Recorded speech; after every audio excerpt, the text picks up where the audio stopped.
Gabbar Singh team వచ్చారు, నేను కలిసి వెళ్ళిపోయారు. అమౌంట్ గిట్ట ఏమి ఇవ్వలేదు. ఒక్క ఆయన మాత్రం ఇచ్చిండమ్మ ₹1,00,000 పొద్దున్న. పవన్ కళ్యాణ్ గారికి సమాచారం అందించారా? అదే అందించమని చెప్తున్నాం అందరికి ఇంటర్వ్యూ చేసి. మన అందిందో లేదో తెలియదు. ఆయన దగ్గర పోవాలని అనుకుంటున్నాం, పోయిందో లేదో తెలియదు. అంటే ప్రజెంట్ ఇప్పటిదాకా ఉన్న సిచ్యువేషన్, ఇప్పటిదాకా అంటే కిడ్నీ ట్రాన్స్ప్లాంట్ తెచ్చుకునేదాకా ఎందుకు ఉన్నారు? అంటే వాళ్ళకి చెప్పినామా, ఫస్టే చెప్పిన 4 సంవత్సరాల కింద. ఆయన వినలేడు.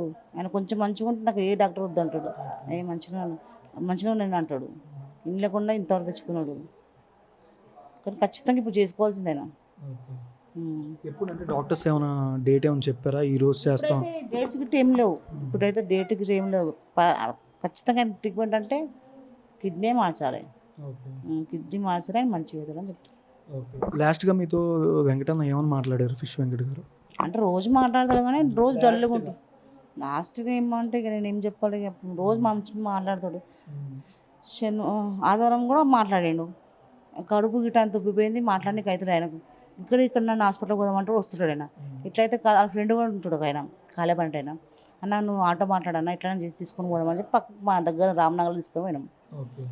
మా ఆయన వాళ్ళ ఫ్రెండ్, మా పాప, నేను, ఇంకొక ఆటో ఆయన హెల్ప్ చేసి తీసుకుని. అప్పుడు మా పిల్లలు లేరు. తీసుకొని సోమవారం చూపించాను. అలా ఇక్కడ కాదమ్మా, కుదిరి చాలా సీరియస్గా అయింది ఆయన, ఖచ్చితంగా పెద్ద హాస్పిటల్ తీసుకోవాల్సిందని చెప్పి నేను. మా బాబాయ్ ఏం చేసింది, ఎక్కడ పోయినా డబ్బులు ఎక్కువ మన దగ్గర డబ్బులు లేవని చెప్పి మా ఫ్రెండే అని చెప్పి తీసుకొచ్చాను. వాడేమో ఫస్ట్ టైం తీసుకురా అన్నాడు, ఇక్కడికి వచ్చిన లక్షల బిల్లు వేస్తుండు.